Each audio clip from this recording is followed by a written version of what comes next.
J.G. Ballard, who died in 2009, was one of the major British novelists of the post-war period. His importance transcends his achievements as a creator of fiction. It revolves also, at least partly, around his significance as a commentator on modernity.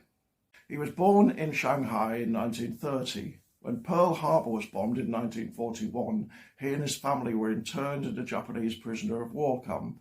A semi-autobiographical account of that part of his life appears in his best-selling 1984 Empire of the Sun. In some ways, it provided the basis for his later outlook on life. Ballard is one of those authors like Kafka and Borges who created a distinctive category of fictional world, and whose name became attached to that world, Ballardian.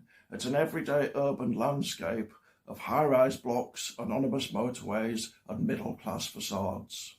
His writing is often described as dystopianist, but I think that risks misrepresenting it. The term dystopian fiction tends to conjure near-future worlds of absolute dictatorships, eugenics, and apocalyptic wastelands. But in many of Ballard's stories, the dystopia is now, as mature stories tend to feature wealthy and closed communities, where people's biological needs are routinely met, leaving them free to pursue their most ambitious fantasies. Of course, there are such communities, and perhaps the entire developed world is one such. That makes him very useful to social theorists. Mark Derry, John Gray, and Merlin Coverley all have recourse to him, and of course they're not alone. The academic Ballard industry is growing.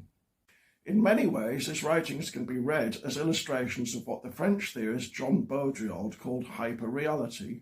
Baudrillard himself would probably have agreed.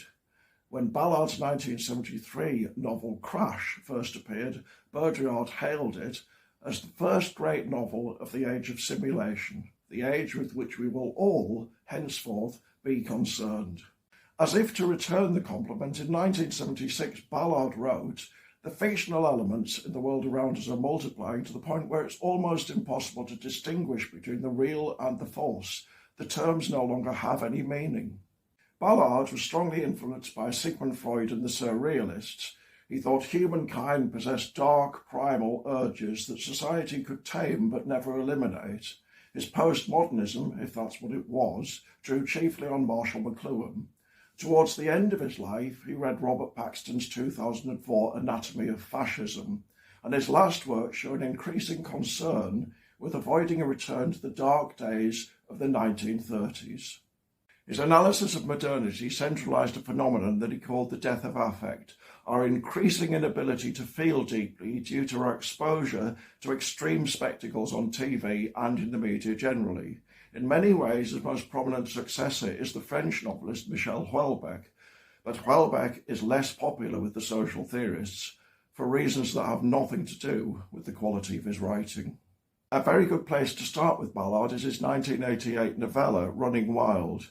It's a murder mystery of kinds, but also an exploration of the idea that, quote, "in a totally sane society, madness is the only freedom." The solution to killings looks superficially implausible, but that's true in many detective novels. There's a deeper level in which it's anything but. Try it, you'll see.